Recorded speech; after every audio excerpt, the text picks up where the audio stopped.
सबैभन्दा पहिला त सबैमा शुभ बिहानी है। तपाईहरु चाहिँ सैलुङ भन्नुहुन्छ नि। सबैलाई नमस्ते। आजको भिडियो, आजको श्रृङ्खला, आजको यात्रा रहेको छ दोलखातर्फको।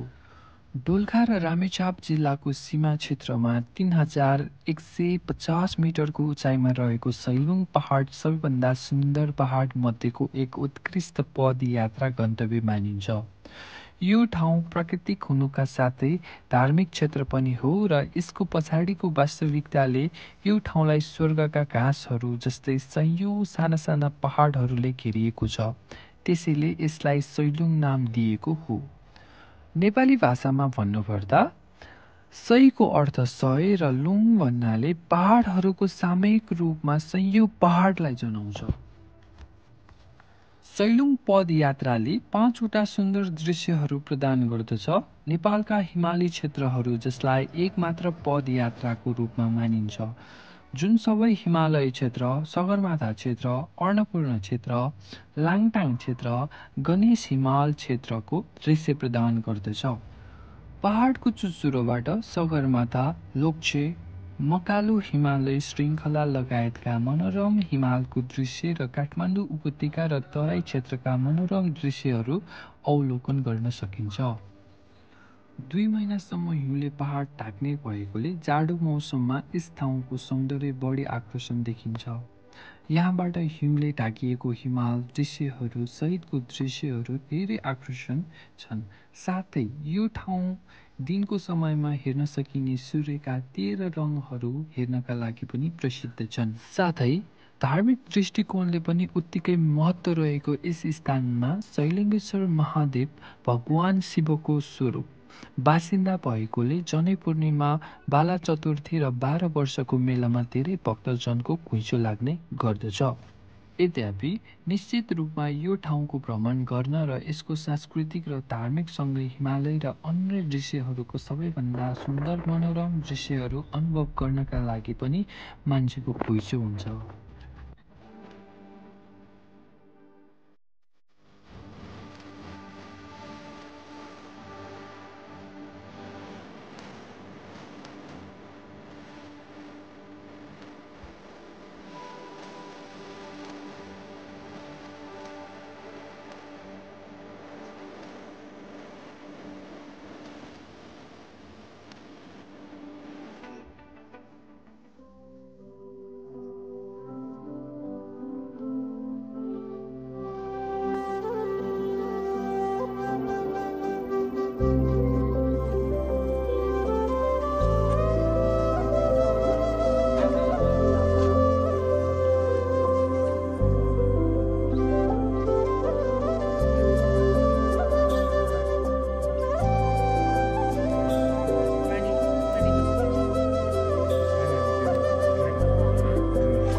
नेपालको रिसेन्टली बनाएको। यसै क्रममा हाम्रो मिस्टर प्रेम भुषाल सर केही भनिदिनु, सैलुङको बारेमा केही चर्चा गरिदिनु। सबैभन्दा पहिला त सबैमा शुभ बिहानी है। अहिले टक्कै 7 बज्यो। हामी आज 4 बजे उठेर टक्क खाजा खाएर माथि सैलुङ टावर र सनराइज अनि सनसेट हेर्ने भनेर हिजोदेखि कुरेको अनि सनराइज चाहिँ आज हेऱ्यो। अनि यो सैलुङ आउनको लागि चाहिँ के कुरामा प्राथमिकता दिनुपर्छ? सैलुङ त आफैमा एउटा यस्तो रमणीय स्थल हो अनि साथसाथै समुद्री सतहबाट अब लगभग 3700 मिटर हाइटमा छ होइन। अनि अल्टिट्युडले गर्दा अलिकति समस्या चाहिँ पर्न सक्छ। तातो तातो कपडाहरू अनि जुत्ता ज्याकेटहरू अनि अलिकति औषधिहरू पनि लिएर आउनुपर्छ। घाँटी समातिरहेको छ होइन, मलाई चाहिँ थाहा भयो नि तपाईँ। अनि गाडी चाहिँ मेन समस्या रहेछ यहाँको।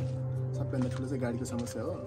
काठमाडौँबाट आउँदै हुनुहुन्छ भने चाहिँ 2-3 दिन अगाडि नै गाडी टिकट काटेर टक्क आफ्नो टाइम म्यानेज गरेर आउनु। साँझको भ्यू चाहिँ खासै क्लियर चाहिँ देखिँदैन, मर्निङको भ्यू चाहिँ अलिकति राम्रो देख्छ।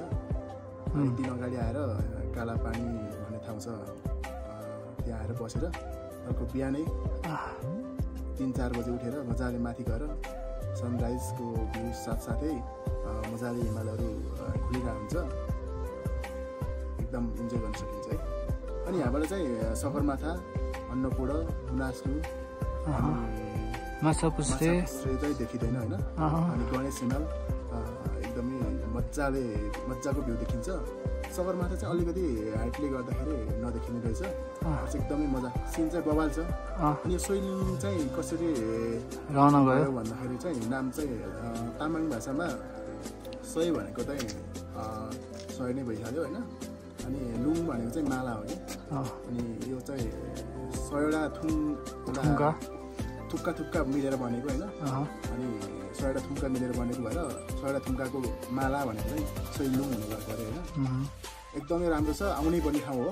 काठमाडौँबाट लगभग 6-7 घन्टाको ट्राभलमा मजाले आउन सकिन्छ। सकेसम्म चाहिँ गाडी रिजर्भ या आफ्नै प्राइभेट गाडी लिएर आउँदा चाहिँ एकदम राम्रो, बाटो पनि राम्रो छ अहिले। सोइलुङ हामी कुन मौसममा आउँदा ठिक होला? सोइलुङ चाहिँ अब 2-3टा मौसम छ। एउटा चाहिँ विन्टरमा आयो भने अब हिउँको पनि मजा लिन सकिन्छ होइन, हिउँमा खेल्दै। होइन भने दसैँ तिहारको बिच या वैशाखमा आयो भने चाहिँ मजाले अरू वेदरहरू पनि ठिक्क हुन्छ। अनि बर्खामा आयो भने चाहिँ बर्खा असार साउनतिर आयो भने मजाले हरियाली चाहिँ मजाले देखिन्छ है। धन्यवाद।